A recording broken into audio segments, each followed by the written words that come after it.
ಭಿನ್ನರಾಶಿಯ ಸರಳೀಕರಣ. ಈ ಥರ ಎಕ್ಸ್ಪ್ರೆಷನ್ ಕೊಟ್ಟಾಗ ಹೇಗೆ ಸಾಲ್ವ್ ಮಾಡೋದು ನೋಡುವ. 4/9 ಡಿವೈಡ್ 2/3 ಪ್ಲಸ್ 5/6 ಇಂಟು 3/7 ಮೈನಸ್ 1/2 ಅಂತಿದೆ. ಇವಾಗ ಈ ಎಕ್ಸ್ಪ್ರೆಷನಲ್ಲಿ ಡಿವಿಷನ್ ಇದೆ, ಎಡಿಷನ್ ಇದೆ, ಮಲ್ಟಿಪ್ಲಿಕೇಶನ್ ಇದೆ, ಸಬ್ಟ್ರಾಕ್ಷನ್ ಇದೆ. ಈಗ ಬಾಡ್ಮಸ್ ರೂಲಲ್ಲಿ ಮೊದಲಿಗೆ ಯಾವುದು ಬರ್ತದೆ? ಡಿವಿಷನು, ಅದಾದಮೇಲೆ ಮಲ್ಟಿಪ್ಲಿಕೇಶನ್, ನಂತರ ಎಡಿಷನ್, ಅದಾದಮೇಲೆ ಸಬ್ಟ್ರಾಕ್ಷನ್ ಇದೆ.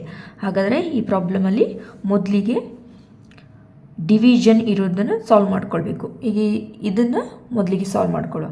4/9 ಏನಾಗ್ತದೆ? ಇದು ಡಿವಿಷನ್ ಇದ್ದದ್ದು ಮಲ್ಟಿಪ್ಲಿಕೇಶನ್ ಆದಾಗ ಇದು ರೆಸಿಪ್ರೋಕಲ್ ಆಗ್ತದೆ, ಅಂದರೆ ಉಲ್ಟಾ ಆಗ್ತದೆ. 3 ಇದ್ದದ್ದು ಮೇಲೆ ಹೋಗ್ತದೆ, 2 ಕೆಳಗೆ ಬರ್ತದೆ. ಈಗ ಈಗ ನಂತರ ಉಳಿದಿದ್ದನ್ನು ಹಾಗೆ ಬರ್ಕೊಳ್ಳಿ. 5/6 ಇಂಟು 3/7 ಮೈನಸ್ 1/2. ಈಗ ಇದು 2 1 2, 2 2 4, 3 1 3, 3 3 9. ಸಿಂಪ್ಲಿಫೈ ಆಯ್ತಲ್ಲ.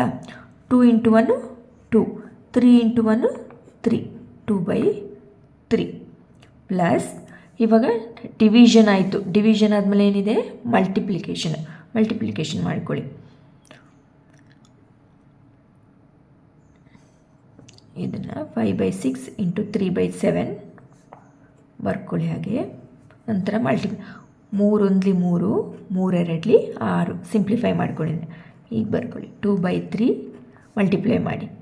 5 ಇಂಟು 1 5, 2 ಇಂಟು 7 14 ಮೈನಸ್ 1/2. ಈಗ ಏನು ಮಾಡ್ತೀರಾ? ಎಲ್ ಸಿ ಎಮ್ ತಗೊಳ್ಳಿ. 3 14 2 ಎಲ್ ಸಿ ಎಮ್.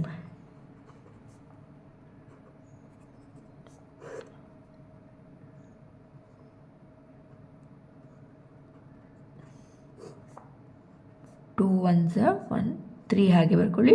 2 7s 14. ನಂತರ 3ಇಂದ 3 7 ಹಾಗೆ. ಎಷ್ಟಾಯಿತು? 2 ಇಂಟು 3 ಇಂಟು 7 ಎಷ್ಟು? 2 3 6, 6 ಇಂಟು 7 6 7 42. ಎಲ್ ಸಿ ಎಮ್ ಎಷ್ಟು? 42. ಈಗ ಎಲ್ ಸಿ ಎಮ್ ತೆಗೆದು 42. 3ಕ್ಕೆ ಎಷ್ಟು ಗುಣಿಸಿದರೆ 42 ಬರ್ತದೆ? ಇಲ್ಲಿ ಮಾಡ್ಕೊಳ್ಳಿ ಬೇಕಾದರೆ. 42 3 1 3, 1 ಉಳಿತು, 3 4 12, ಅಂದರೆ 14 ಗುಣಿಸು 3 ಮಾಡಿದಾಗ 42 ಬರ್ತದೆ. 14 ಗುಣಿಸು 3 42. ಛೇದಕ್ಕೆ 14ರಿಂದ ಗುಣಿಸಿದರೆ ಅಂಶಕ್ಕೆ ಕೂಡ ಗುಣಿಸಬೇಕು. 14 2 ಎಷ್ಟು? 28 ಕೂಡಿಸು. 14ಕ್ಕೆ ಎಷ್ಟು ಗುಣಿಸಿದರೆ 42 ಬರ್ತದೆ? 3 ಗುಣಿಸು 14 42. ಆಗ ಛೇದಕ್ಕೆ ಗುಣಿಸಿದರೆ ಅಂಶಕ್ಕೂ 3 5 15.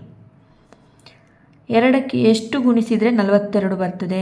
ಮಾಡ್ಕೊಳ್ಳಿ, ನೋಡ್ಕೊಳ್ಳಿ. 42 ಭಾಗಿಸಿ 2, 2 2 4, 2 1 2, 21 ಗುಣಿಸಿದರೆ 42 ಬರ್ತದೆ. 21 2 42, 21